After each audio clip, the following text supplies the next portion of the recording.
2 கொரிந்தியர் 3ஆம் அதிகாரம் 17ஆம் வசனம் சொல்லுகிறது, கர்த்தரே ஆவியானவர். கர்த்தருடைய ஆவி எங்கேயோ அங்கே விடுதலையும் உண்டு. இப்ப கர்த்தரே ஆவியானவர் அப்படிங்கிற வார்த்தைக்குள்ள கர்த்தரே அப்படிங்கிறது யாரை குறிக்குது? ஆண்டவராகிய இயேசு கிறிஸ்துவை குறிக்கிறது. ஆவியானவர் என்பது யாரை குறிக்கிறது? பரிசுத்த ஆவியானவரை குறிக்கிறது. அப்ப கர்த்தரே ஆவியானவர்னா ஆவியானவரும் கர்த்தரும் இணைந்திருக்கிறார்கள். ஆண்டவராகிய இயேசு கிறிஸ்துவும் பரிசுத்த ஆவியானவரும் இணைந்திருக்கிறார்கள். யோவான் 8:36 என்ன சொல்லுகிறது பாருங்கள், ஆகையால் குமாரன் உங்களை விடுதலையாக்கினால் மெய்யாகவே விடுதலையாவீர்கள். மேல வாசிக்கிறோம், கர்த்தரே ஆவியானவர், கர்த்தருடைய ஆவி எங்கேயோ அங்கே விடுதலையும் உண்டு. இங்க வாசிக்கிறோம், குமாரன் உங்களை விடுதலையாக்கினால் மெய்யாகவே விடுதலையாவீர்கள். குமாரன் விடுதலையாக்குகிறவர், பரிசுத்த ஆவியானவர் விடுதலையாக்குகிறவர், பிதாவாகிய தேவன் விடுதலையாக்குகிறவர்.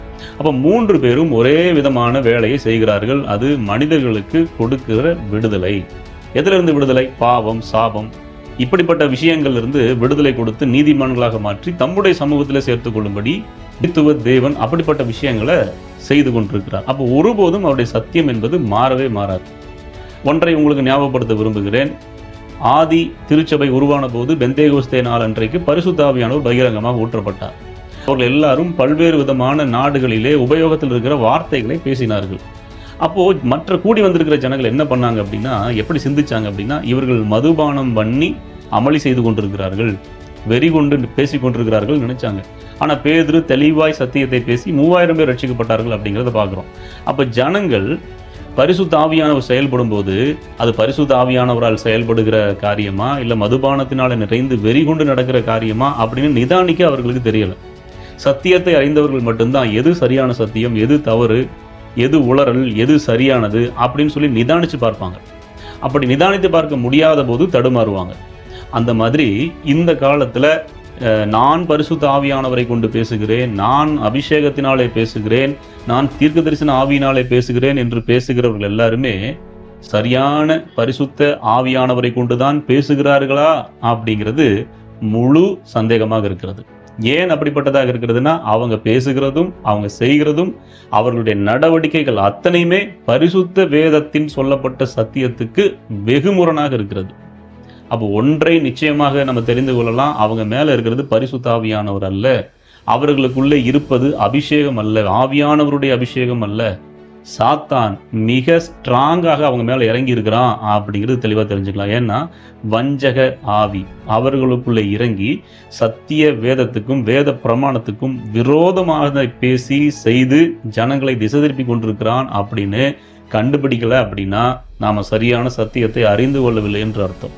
அவர்கள் பிரபலமான போதகர்கள், முன்னெல்லாம் ரொம்ப வல்லமையா பண்ணிட்டு இருந்தாங்க அப்படின்ற சாட்சி எல்லாமே கூட வேஸ்ட். அந்த பிரபலம் அப்படிங்கிறது வேஸ்ட். அப்படிப்பட்ட பிரபலத்தோடு கூட இருக்கிறவங்க எதை சொன்னாலும் சரின்னு நம்புறதும் தவறு. அப்போ நமக்கு ஆதாரமாக இருப்பது பிரபலமான ஊழியர்களுடைய வார்த்தைகள் அல்ல, அவர்கள் புதிதாய் கற்றுத்தருகிற விஷயங்கள் அல்ல. அதற்கு மாறாக பரிசுத்த வேதம் நமக்கு என்ன சொல்லுகிறது, அதுதான் முக்கியம்.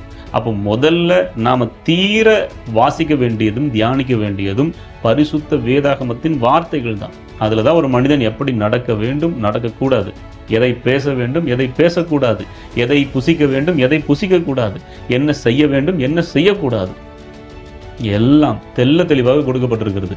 இதை தாண்டி ஒரு பெரிய சத்தியமே கிடையாது. அப்ப ஆவியானவர் எனக்குள்ள வந்தார், நான் பரலோகம் போனேன், அங்கே போனேன், நரகத்துக்கு போனேன், பாதாளத்துக்கு போனேன், பரதீசுக்கு போனேன் அப்படின்னு யார் எதை சொன்னாலும் முழுசா நம்பிட்டு போய் உட்காந்து வாயை திறந்து அந்த விஷயங்களை கேட்டுக்க வேண்டாம். பரிசுத்த வேதத்தை தாண்டிய கற்பனை கதைகளுக்கு செவி கொடுக்க வேண்டாம்.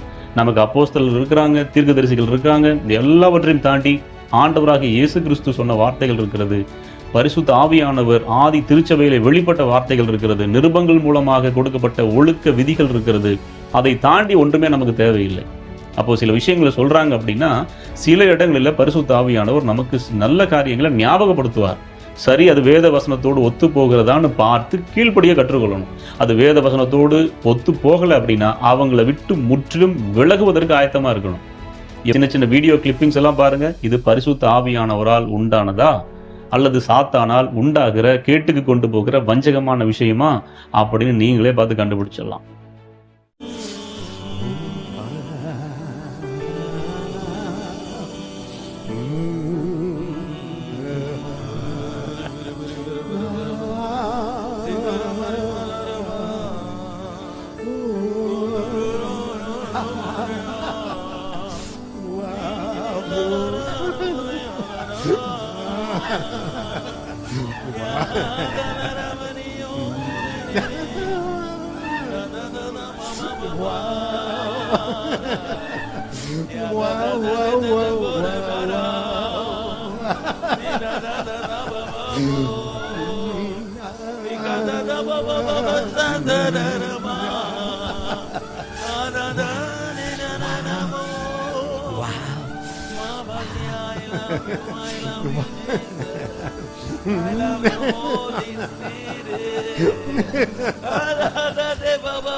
முப்பெரி நூல்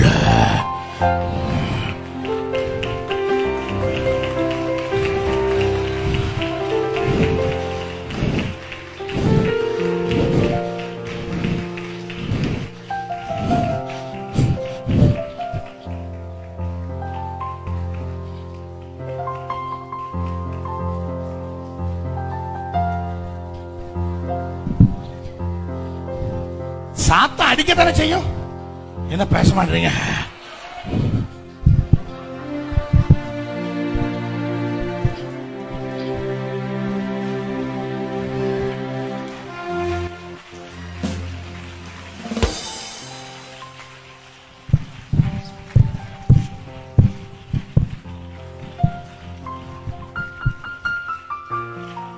எந்த விதத்துல உன்னை அழிக்க வந்தாலும் முப்பெரி நூல் இருக்கிற வரைக்கும்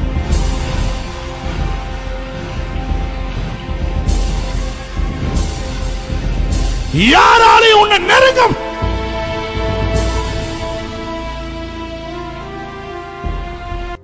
நீ யாரையும் நம்பாத. உன் ஜெபம் உன்னை காப்பாற்றும். உன் உபவாசம் உன்னை வாழ வைக்கும். நீ கொடுக்கிறது உன் சாபத்தை உடைக்கும். நீ கொடுக்கிறது உன் சாபத்தை உடைக்கும். மீண்டும் நல்லதொரு செய்தியோடு கூட சந்திப்போம். கர்த்தர் நம்ம ஒவ்வொருவரையும் ஆசீர்வதித்து காப்பாராக. ஆமென்.